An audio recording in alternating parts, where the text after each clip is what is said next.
I don't know who this person is. Chappell Roan. It's okay, me either. I hear she's gay, which, you know, we're cool with that here, but I did it first. Chappell, not Chappell. Dave Chappell Roan. Chappell Roan. That's how much I know about her. What do I know? I know she's a lesbian. I know she dresses like a drag queen sometimes. Okay, that's cool.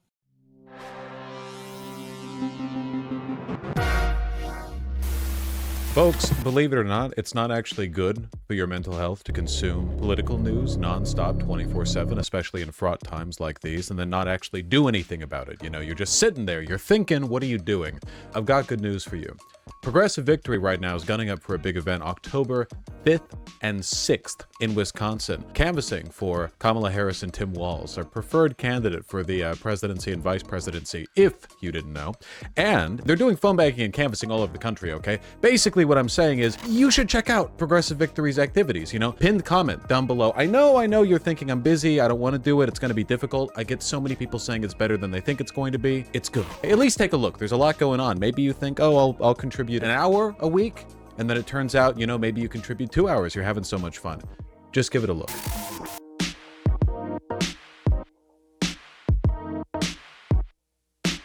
To play devil's advocate, the lack of endorsement is disappointing, but considering she didn't endorse anti-electoralism, I'd say the harm is minimal despite the false equivalence. I don't want to talk about consequential harm so much because I feel like people have kind of made their decisions in a lot of cases. If you're online enough that your problem with Kamala Harris is as described here by Chappell Roan, I feel like maybe your mind's already been made up. It's not a consequential thing. It's just a really stupid analysis. It's also not an endorsement thing. I mean, you could say pretty clearly like one person's much better than the other, but I don't endorse. Fame is like going through puberty. Oh, it's a whole thing, is it? It's a whole thing, huh? You said yourself it was hard to go to bat for Biden when he was supporting the genocide. I'm not saying anything about Chappell Roan being wrong for not going to bat for Kamala Harris. I'm just saying that she's engaging in a false equivalence. It's a pretty bad one, you know. It's pretty. I mean, we're equivocating between a progressive liberal who is aiding and abetting a genocide to a fascist who wants to aid and abet it harder. After seeing the full quote, I think it's less bad. All right, I look forward to being assuaged. All right, I'm looking at words. I love looking at words. We're doing a little kick. Control F. Yeah, what, like a loser? And deny yourself the privilege of going through words? Come on. All right, she likes drag. I'm not a big drag guy myself, to be honest. That's not the kind of camp that I really go for, but I respect other people's interest in it, you know? I do like suits of armor. I have so many issues with our government in every way, she says. There are so many things I would want to change. So I don't feel pressured to endorse someone. There's problems on both sides. I encourage people to use your critical thinking skills, use your vote, vote small, votes for what's going on in your city. The change she wants to see in the U.S. in this election year, she says instantly, is trans rights. Well, lady, if I got a two-party dynamic with a preferable option for you, they cannot have cis people making decisions for trans people, period. Stuff like this always, I don't know. You see it with, you see it in online discourse all the time, too, where people will be like, you know, my number one issue, well, obviously, apart from freeing Palestine, it's protecting queer youth. And then they have no opinion on Democrats versus Republicans. I don't get it. I don't get it. Anyway, I've seen her get a lot of criticisms for this. In fairness, kind of deserved. I mean, we really are like on the heel of a very important election.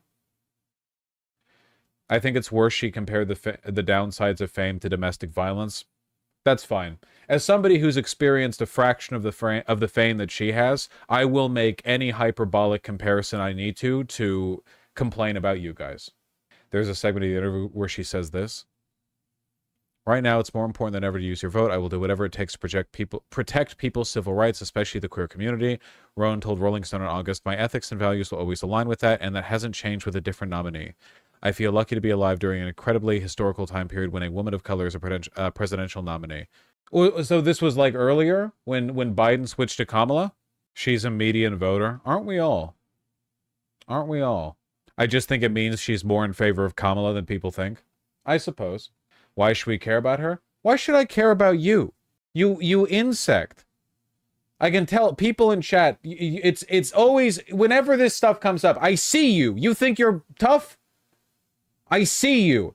A bunch of you get really defensive off the bat and start asking weird leading questions like, well, why does it matter? Well, what about this? What does that mean? Like, why do we care about that? And the other half of you are posturing to impress me with the fact that you don't care about celebrity culture.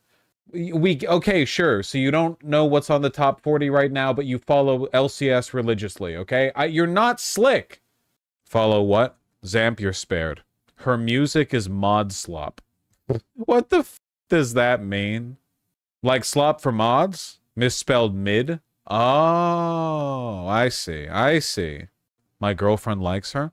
I'm not impugning her or her girlfriend. It was just a stupid statement. Apparently an inconsistent one with statements previously made. Just comes across kind of odd. She's gotten a lot of blowback for this, and I can't really, like, blame the people doing the blowback. We're on the heels of a pretty consequential election, so less than 2 months out to go like, you know, whatever, both sides have problems. It's pretty stupid. I don't know. Don't really get it. Thanks, Blueby. We're blaming T-Swift and artists for Ticketmaster being a shit company now. Trey talks.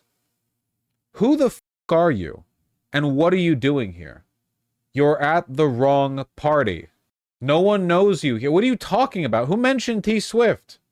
Kamala Harris has already gotten so many celeb endorsements. She has the Swifties. Yeah? I don't know what that has to do with what we're talking. I was just going to talk about, like, the ideas underneath this. I don't care about Chappell Roan. It's the underlying idea, the consequentiality of the election, the I don't know, the low IQ nature of doing the both sides. There's problems with both sides. There's problems with both sides in every side. There's always like, you could be presented a plate of cheese and a plate of dog shit. The cheese will go right to your waistline. That's a problem with both sides then. Like, you could say that about anything.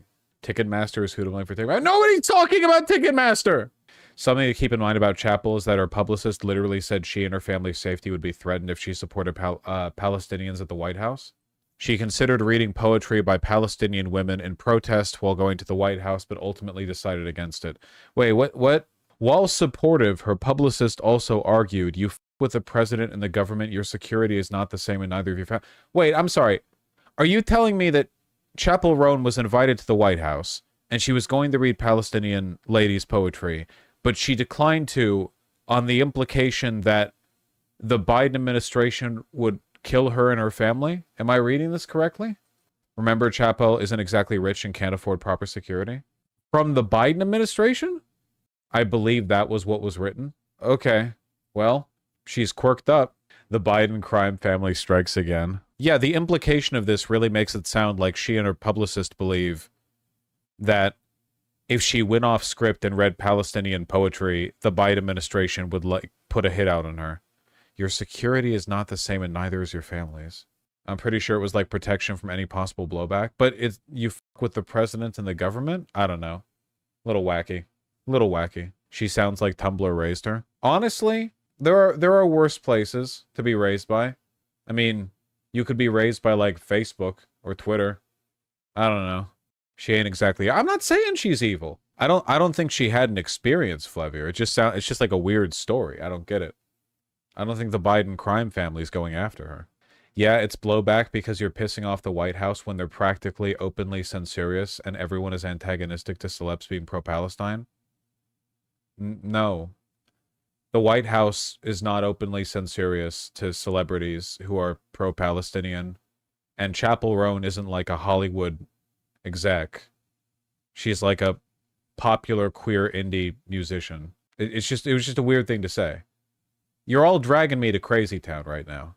What was the purpose of this? Weren't we going to was this not meant to be like an incredibly basic reading and debunking and addressing of the logic of the both side thing? Have we advanced so far in the, like, climate politically that this is no longer relevant or interesting? I find myself struggling to come up with anything innovative to say about it anyway. It's just at the face of it stupid.